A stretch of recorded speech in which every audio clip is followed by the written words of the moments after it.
Cooperative Legacy Project interview number 63, March 7th, 2007. We're visiting with Harold Nearhood, former board member of the Farmers Union Marketing and Processing Association and longtime Farmers Union insurance agent at Ethan, South Dakota. Harold, where and when were you born? Born in Ethan? Well, let's see. I was born. I wasn't born in the hospital. I was born out on the farm. 1925, March 19th. Okay. And where was your family? Where was your family originally from when they came to South Dakota? What is Nearhood? Well,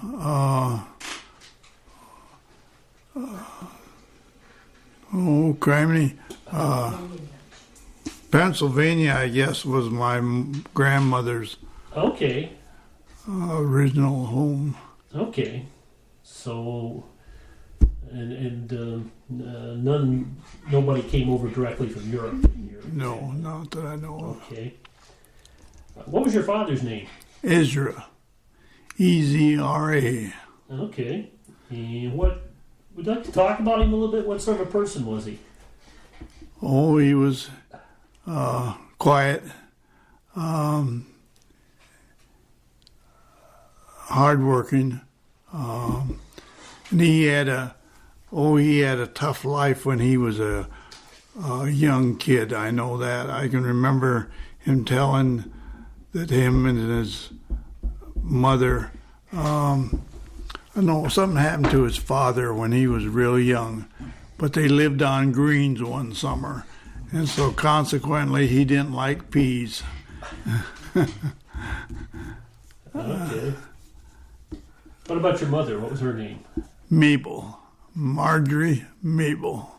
Okay. What sort of a person was she? Oh, she was a hard-working person.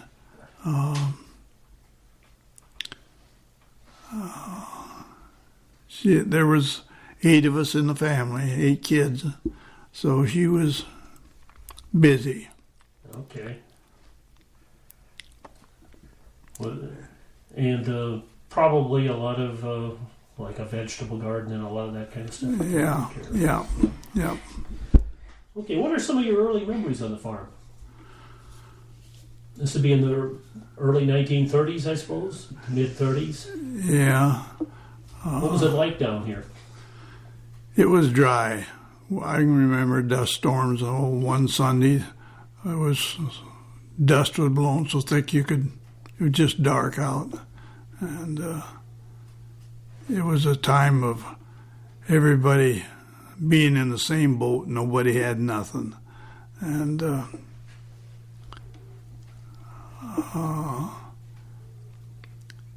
it was just tough times.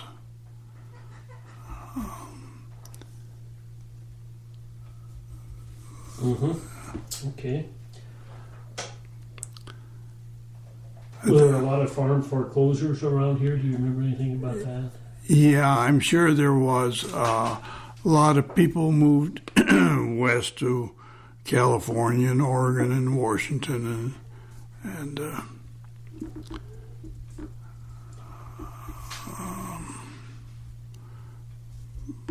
but there's a few of them that stuck it out, and did some others get restarted then too? That maybe lost one farm and got another one later on? No. Dad hung on to our farm through thick and thin, and one of the few in the vicinity that did. Okay. What about the bank system? Was there a lot of banks that failed around here too? I've just been reading a book about Roosevelt and talking about the bank holiday in 1933. I don't. Did your dad lose any money in a bank or anything? I think a little bit, but I know there were some of them that lost a lot of money.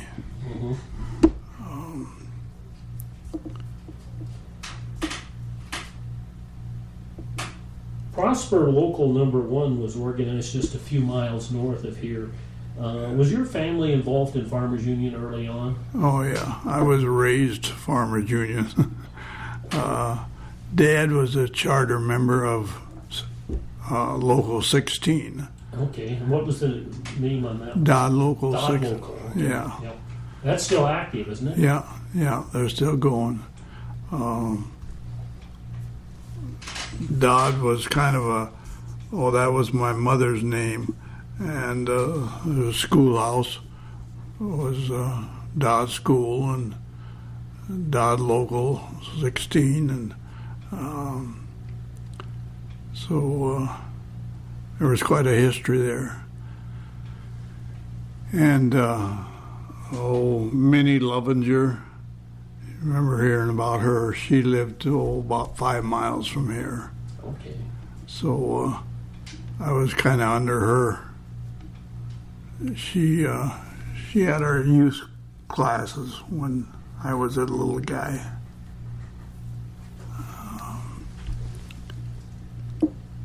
Okay. What kind of activities went on in the locals back in those days? That'd be the mid-1930s, I suppose, when you would remember. Early to mid-30s. Well, they used to have rabbit hunts. Rabbit hunts? Yeah. There were a lot of rabbits around? There was a lot of rabbits, and I think they got a nickel apiece for them, I think. And you go on these hunts, and I think you got a shell for every rabbit that you got. But, they got pretty big. They'd take up a whole township. And it was something to do. Mm-hmm. How many people were involved in that when they would do that? Some of these big ones, I suppose there was 500 people probably. Okay, would they form a big circle and Yeah. close in like they do in the Honey Tigers in India? Yeah. Okay. Yeah.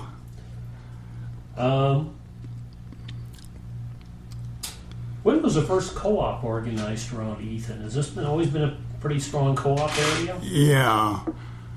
Oh boy, I don't know when the first one was. Gas station. Huh? Maybe the gas station in Mitchell. Was that the first one?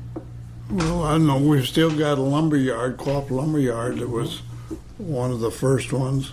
And then there was a brokerage in Mitchell, which handled groceries. Yeah, that was the state one, wasn't it? No, there was a brokerage in state too, but this was just a local one, handled groceries, and there was a gas station, and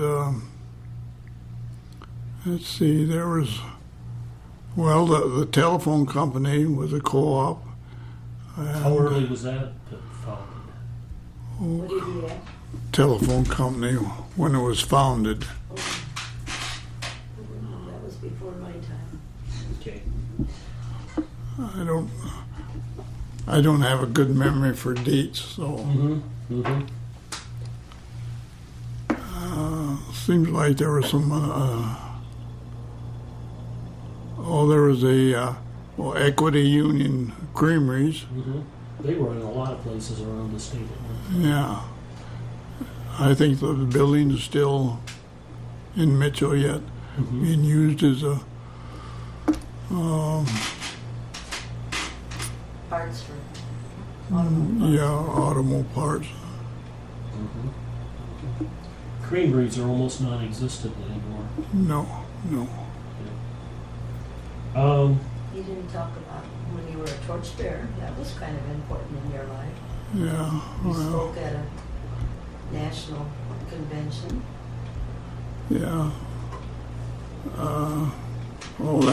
That came afterwards. So Okay, well, if you want to talk about it now, why that's good. well, I think myself and my whole family were all torchbearers. Okay.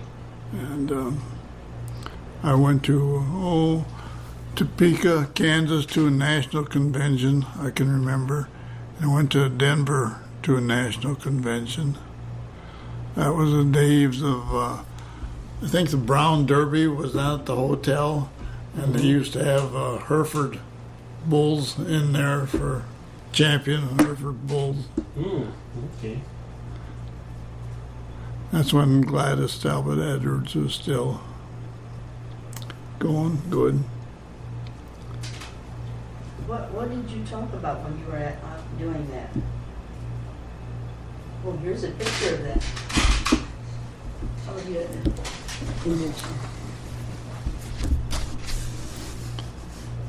Yeah, that's the one in Mitchell, is Yeah. it? Mm-hmm. Yeah.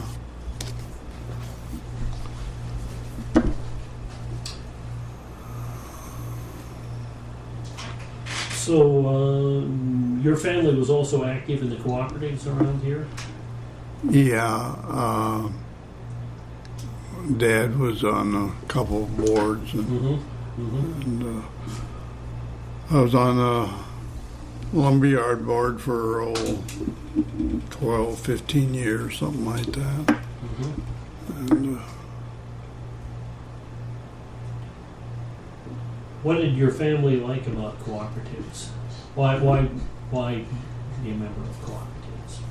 well, they were established when nobody had any money, and it was just a means of trying to get ahead when nothing else failed. Was there a shortage of other services being provided around here? Yeah, Maybe exorbitant prices or? yeah, that was it mostly. Okay. When you were young, what did you want to do? Did you want to farm? Was that what your ambition was? I suppose, because I ended up being one.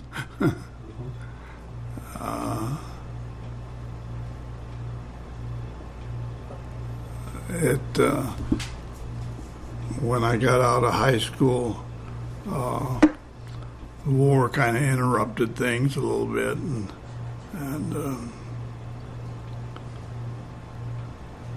so I didn't. And I was the only boy left around here of the family, so I guess I just automatically become a farmer. Okay. Well, let's back up a little bit. Did you attend country school or what? Yeah. Okay, Yeah. Country school. What was that like? What school was that? Dodd,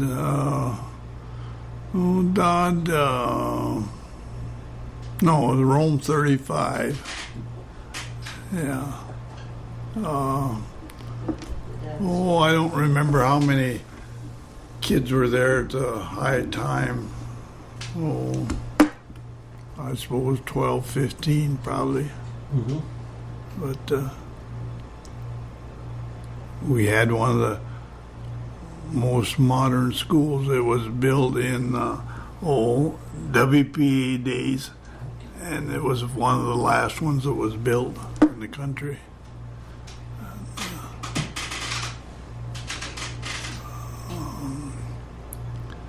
But no, I had some good teachers, and I think the education was good as you could get, probably. A lot of personal attention to the kids. Yeah. And a chance for the kids maybe to see what was going to be taught to them the next year and Yeah. get a little head start on it. Yeah, you kind of listen to if he was a first grader, you kind of listen to the eighth graders, and you kind of got a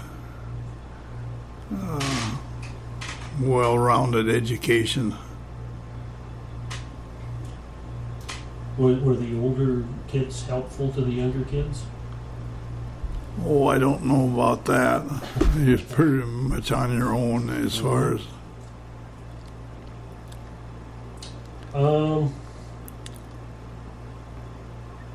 We just recently passed an anniversary of the passage of the rural electrification program. Was this what was it like? Did you have electricity on your farm? Yeah, we were fortunate. We had gasoline engine in the basement. Mm-hmm. So we had 32 volt electricity. Okay, and that was good for what? Did you have electric lights then? Yeah, yeah. And but not wouldn't do a lot of stuff that you could do later on with rural electric power. Yeah, I think that's about lights is about all they had. Mm-hmm. People have refrigerators or anything like that in those days? No, I don't think so. Mm-hmm. Ice chests. Yeah. You remember when electricity arrived on the farm? You were farming already then, I suppose. Huh? Yeah. We were married only about a year. About 1948 or 50, someplace in there. Mm-hmm. We were married in 48, and I think it was the next year, 49. Could be, yeah. No, Now, did you have electricity your first year when you were married? No. So you were, while you were Yeah. at home, you didn't necessarily have it then. well, we had electricity, I mean, as far as lights are concerned. Yeah, okay. But I remember Dad was one of the guys that went around getting signatures on Mm-hmm. REA. I don't know I don't quite remember what it was, if you had to sign up for it or what it was, but you had to get so many signatures. Mm-hmm. I think it was like a $5 fee. Yeah, I think so. And then, of course, whatever the cost of wiring a house might have been in Yeah. those days.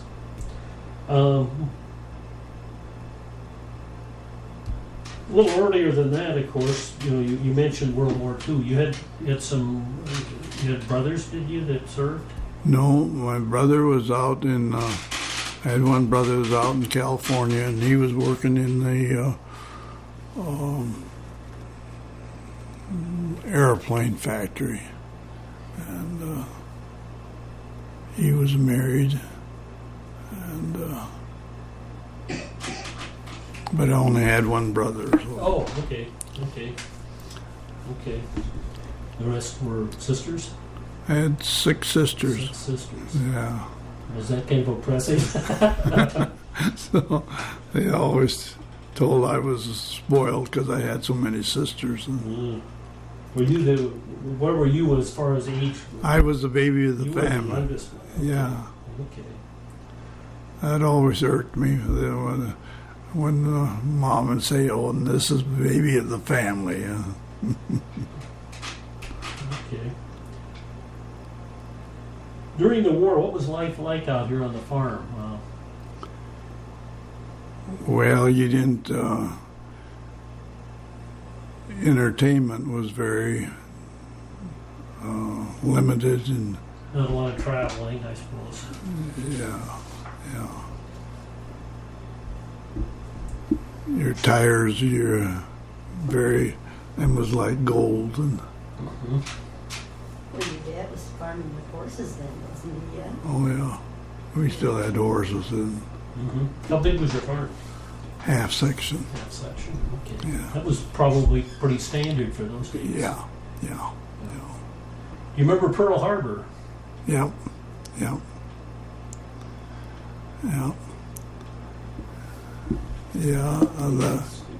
You would have to be in school yet.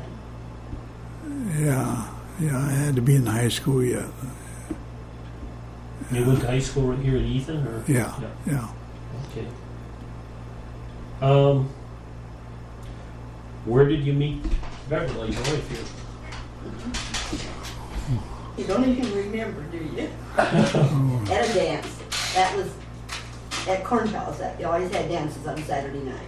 Oh, they all the time then? Oh, huh? yeah. That was a Okay. big deal. What kind of dances? Oh, ballroom dancing. Ballroom Really dances, dancing. okay. Not this jumping around stuff. Big bands or that Oh, kind yeah. of thing as opposed to... Yeah. Okay. All right. Yeah. Okay.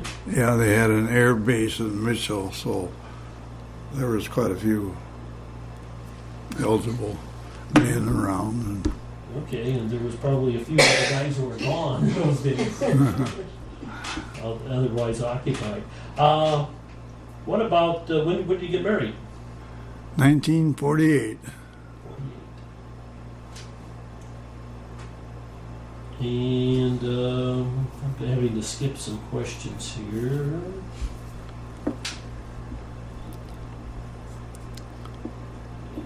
You have children. How many children do you have? Had 5 children.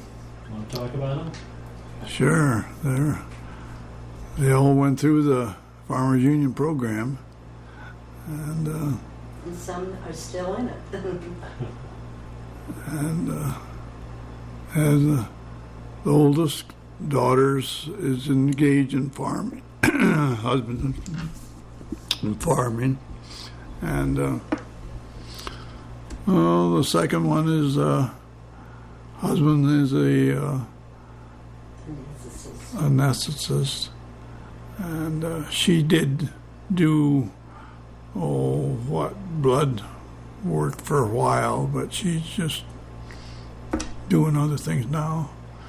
The third, she worked in camps when she was growing up. yeah, Was a camp counselor, Summer staff, yep. helper, staff, camp staff. I don't think Wanda did though, did she? No, she worked at the Methodist camps, not as a Farmers Union person. And she married an attorney. They live in Rapid, and the boy is lives in Rapid, and he's a financial advisor. And the youngest daughter is in Texas as she's got about 3 jobs. She has a midwife Degree. but Okay, what are all their names? Nancy and Patty and Wanda and Bruce and Stacy. Okay, I think I know some of them. Okay. And they were all torchbearers, huh? Yeah, yeah.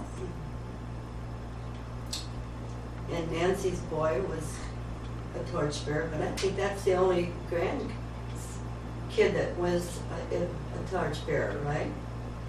I think so. Oh, maybe Carrie was, but I don't think Derek. Did Derek get through the program? I don't think so. I don't remember. And of course, Patty's none of her. Even though the next generation aren't in it, even when the kids were in Rapid, they went to the Farmers Union gas station and got their gas and that sort of thing, or Sennies it was. They're all Farmers Union raised in that way. Okay. Let's see here.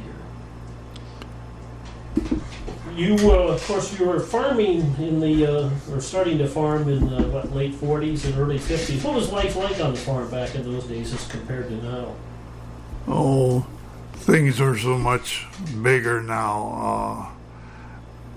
Just can't imagine the difference in them. Well, it's been 60 years. And He had time to enjoy his family. Sometimes I don't think they do anymore. Yeah. Everybody's going in different directions. Exactly. yeah, what used to be a half section was a average farm. Now a half section, it's just something to rent. Takes a lot more financial investment these days. Yeah, yeah. When did you start selling Farmers Union insurance? Oh, about 49. It was a year, the summer after we were married. Or was 50. it that? Maybe it was that fall. Was it that fall? shows on.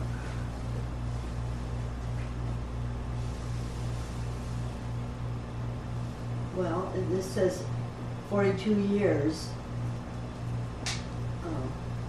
That says 50, so I was thinking it was 49, but it must have been 50.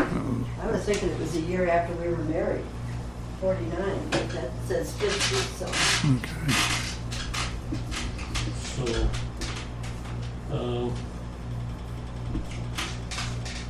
did you start out right away as a full-time agent or No. part-time agents? I was a part-time agent. Yeah, so you were farming and then selling all the Yeah. insurance on the Yeah. side. Yeah. Okay. What was the insurance business like in those days? Oh, it was a lot simpler than it is now. You had a book and an application, and that's about all there was to it. You collected the money, and it was real simple. Mhm. And but then, as time went by and insurance industry changed, it just got more complicated all the time. And Mhm. Did you became a full-time agent? No, at some I point never there? did. You never did. I never did. Okay. There weren't. By the time you quit, there couldn't have been very many part-time people left, really. No, I'm sure there wasn't. I was probably, it was 2 or 3 of us in the state, probably. Mhm. Mhm. Did they ever suggest to you that you should be full-time? Well, when they come to start encouraging computers and that sort of thing, I just decided I didn't want to get involved in it. So Yeah. Okay, so and what year would that have been when you quit? 40, no, 2 years. Okay, what, 1992? Yeah, 92. My quick math. I didn't do very well in math, but I can do the basic stuff. What was the best thing? What did you like most about selling insurance? oh, I guess meeting the people and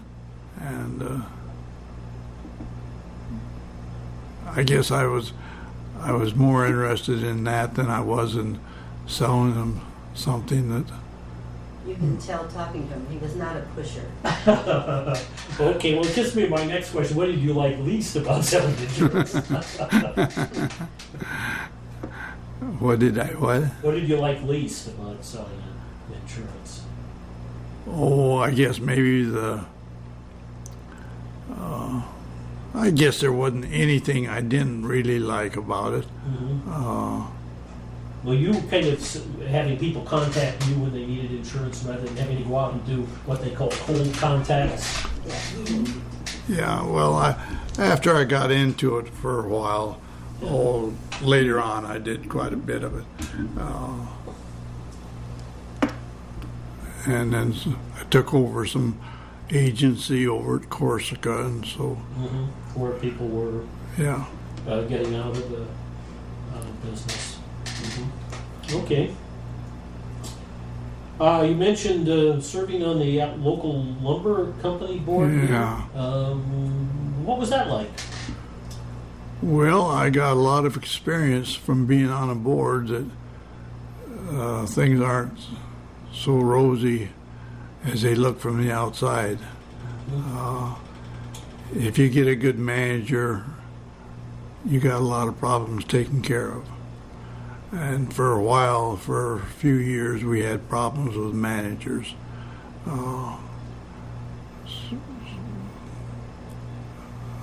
But it's a going thing now. I don't know how much. I was going to call down and ask how much business they've done, but it's in the millions of dollars. A lot of local lumber companies don't exist anymore. I know Great Plains, which was affiliated with Harvest Estates, was gone and has been for a while. Yeah. So it's an accomplishment, I would think. Yeah. To be along. You were elected to the Farmers Union Marketing and Processing Board of Directors. When would that have been? Early 80s? At some point there when the Farmers Union board members stopped serving as that was about the time. So you were one of the first people to go on that wasn't a state Farmers Union board member. Yeah. At least from South Dakota. I think everybody else was separated by that time. Yeah. Yeah. I can't remember. You should have looked that up. I don't know what year it was. No, I don't. I'm thinking It was maybe in the- 82, 83, something like that. Oh, no, it was before that. Was it? Okay. It had to be in the 70s. No, no, Oh, no. hon, Stacy was born in 71. And Ruth used to babysit her when we would go. So it had to be in the late 70s. Okay. Or early, well, it could have been early 80s too. She could have been like 10 or something. What was I on there for 13 years, was it? I don't know. Okay. You want to talk a little bit about how FOMPA changed over the years? Originally, of course, maybe before you were on, there was when they had the livestock commission firm at Yeah. Knowles and some other locations. Yeah. And that, the one, well, that one at Sioux Falls had gone out before I got on the board. And the one at St. Paul, that went out while I was on the board. And it just, the rendering business is what made it. And we were fortunate to get into it, I think, at the right time.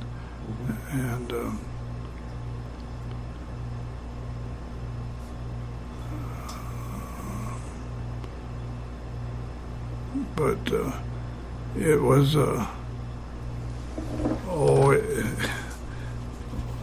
it hadn't changed any politics. Made a lot of changes in it. Some of them good, and some of them not so good.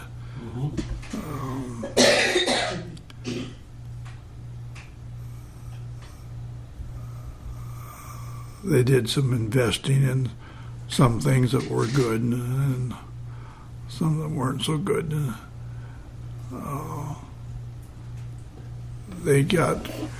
We invested quite a bit of money into the insurance company when they, and that turned out to be a good thing. Made quite a bit of money on it.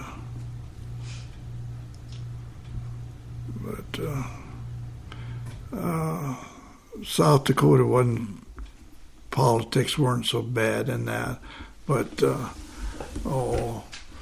Minnesota and North Dakota, why?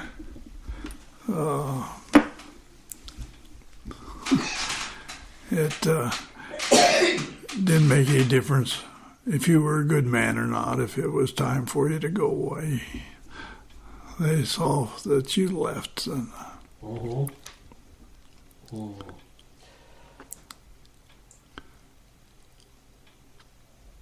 What was the relationship with the Farmers Union organizations during that time when you were on? You mean With the relationship between the marketing and processing and the Farmers Union state organizations, which I think there are about 5 of them, that including South Dakota, that are. Yeah. Well, Is they that were part of the politics you're talking about?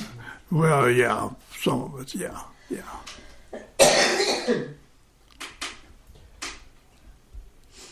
You retired from that board when, now? It's a few years ago. Oh, it must be 5 years ago. I'm just guessing. I don't remember. And your son-in-law, Delmer, Mueller, is on there now. Yeah, He took your place? yeah. Okay. You want to talk about some of the people you had a chance to work with when you were during those years, managers or other board members? Anybody that stands out? Oh, That's a tough question. I can't remember names. we had some good managers while I was on, and Was Ed Whelan still there? Who? Ed Whelan? Yeah, he was on when I got on, and he retired, and unfortunately he got was Alzheimer's or something like that. Yeah. And then Sherburne, he only lasted for a couple of years, I think. Yeah. And then Davis, I think, came on after him. What about the other board members from South Dakota? Were Paul Simmons? Yeah, he was on when I got on. Yeah. And he was originally went on when he was a board member. I think so. Yeah, I think so, yeah.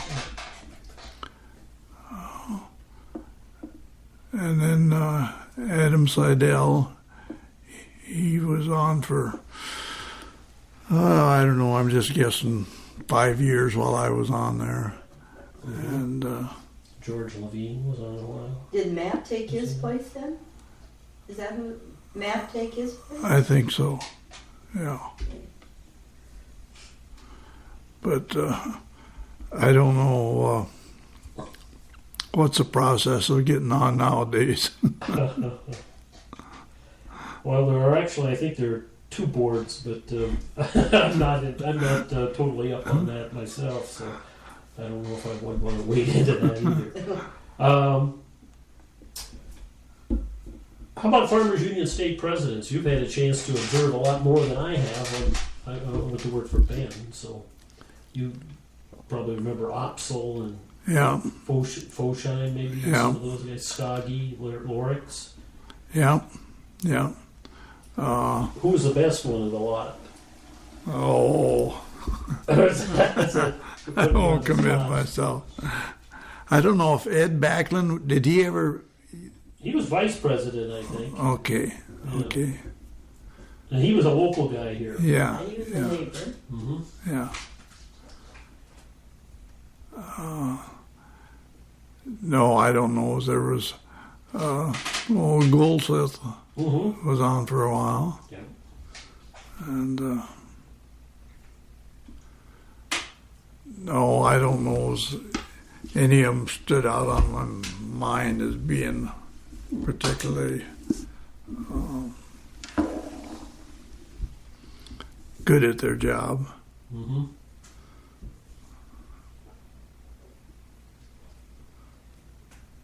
So how would you evaluate, we talked a little bit about this before, how would you evaluate the state of agriculture in South Dakota today? Is it good, bad, or indifferent? Think we're doing all right or not?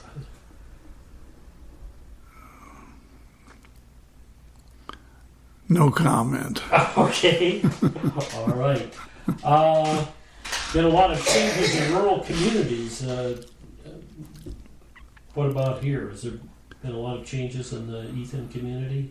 Oh yeah, everything's got bigger, and a lot of people have left the farm, and no, it's been a lot of changes. One of the issues that the legislature faced this year was the question of school consolidation. How many students do you have here now at Ethan? Are you going to be impacted by the... No, we've got a bigger one than 130, what they said. Yeah. But I'm with the governor. I mean, I think that should be a local thing because the government's sticking their fingers in too much stuff. Yep. Yep. And just like they said, I mean, the school is what keeps your community alive. You think maybe a lot of times it's the people from the big cities that want to direct that, probably thinking that it's going to cost less money or something. Exactly. Yeah. And another thing, our school got the a blue ribbon. What is it called? Blue ribbon school or something like that for the best for in the grade school, not in high school, but in the grade school. And it has to be because of the smaller numbers. I mean, when you have only 15 or 20 less in a room, a teacher can get one-on-one better than you can when you've got 35 and 40 in a class. Yep. How about cooperative education? Do you think that's important yet? You've had cooperatives here, and of course that's always been one of the areas that Farmers Union has been involved in. Yeah, and that's slipping, or slipped. I don't know which. Yeah, and I guess my next question is: if you think today's co-op members know enough about the history of their own organizations, and maybe you think that's not the case? I don't think they really care. Yeah. I don't think it's a big thing anymore. The fact that you belong to a co-op.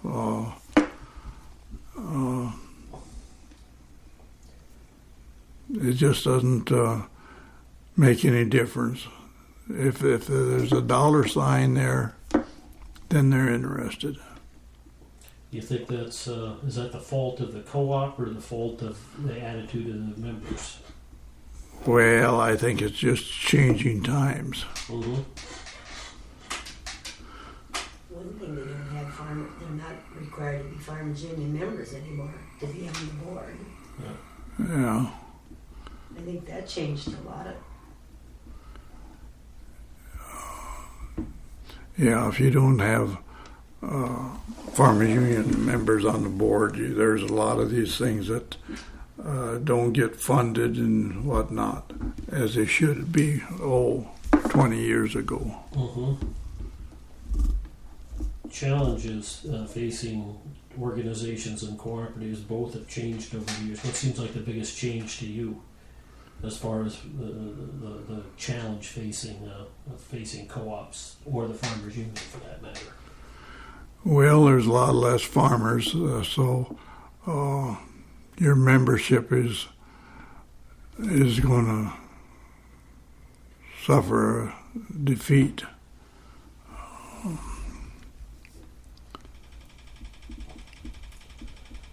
What kind of advice would you give someone today if they ask you if they want to get involved in farming or insurance or in a cooperative or the Farmers Union? What kind of advice would you give them? Well, farming it's you almost got to have somebody, relation or somebody to help you out, because it's practically an impossibility to start on your own from scratch nowadays, I think. Mm-hmm.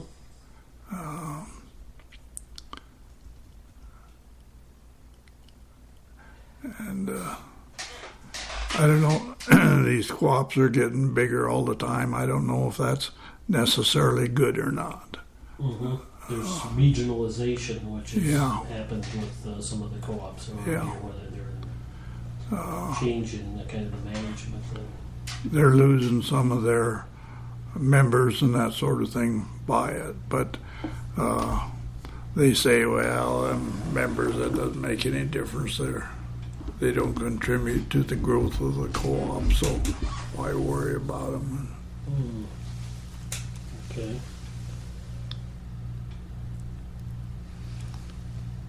Are you optimistic or pessimistic about the future? Oh, I suppose optimistic. I imagine things will keep going from 100 years from now. Okay. Well, you've been retired for a while. When did you retire from insurance and farming? Did you do that at the same time, or did you sell insurance a bit after you stopped farming? No. I can't think of the dates. That was 92, and we moved into town in 2000, so you farmed after that, Yeah. after you quit. Insurance. Not very long ago. So what have you been doing since then? Very little. Oh, he does too. He plays cards all the time. Plays cards, okay. All right.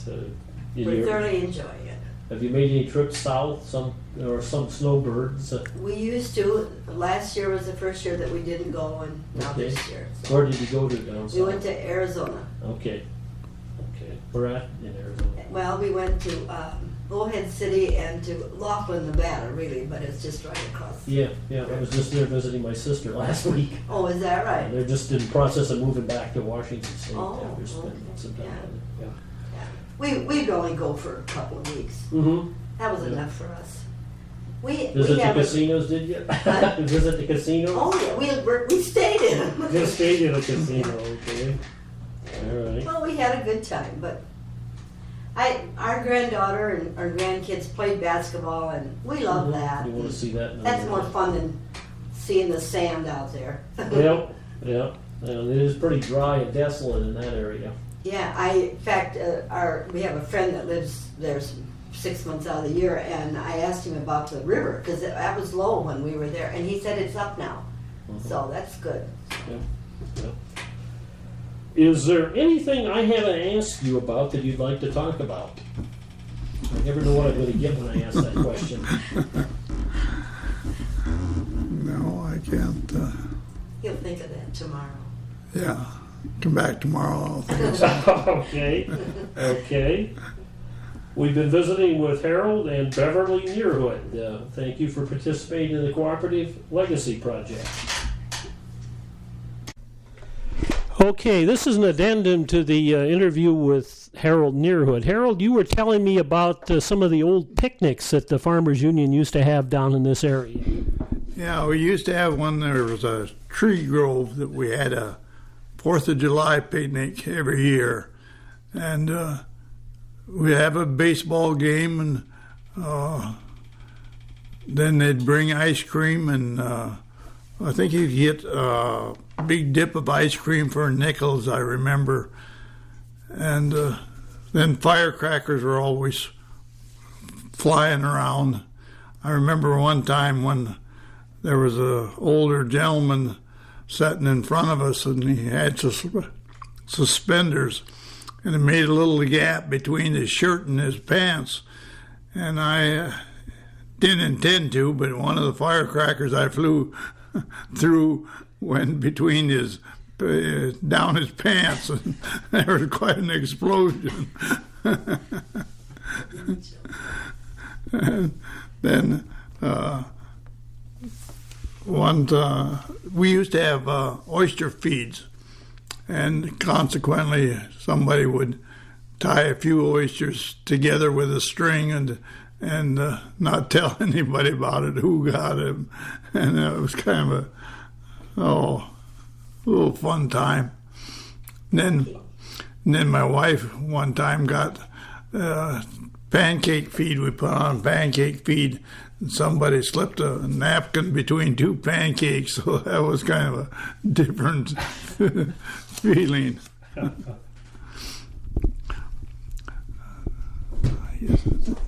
Okay. All right. Well, thank you.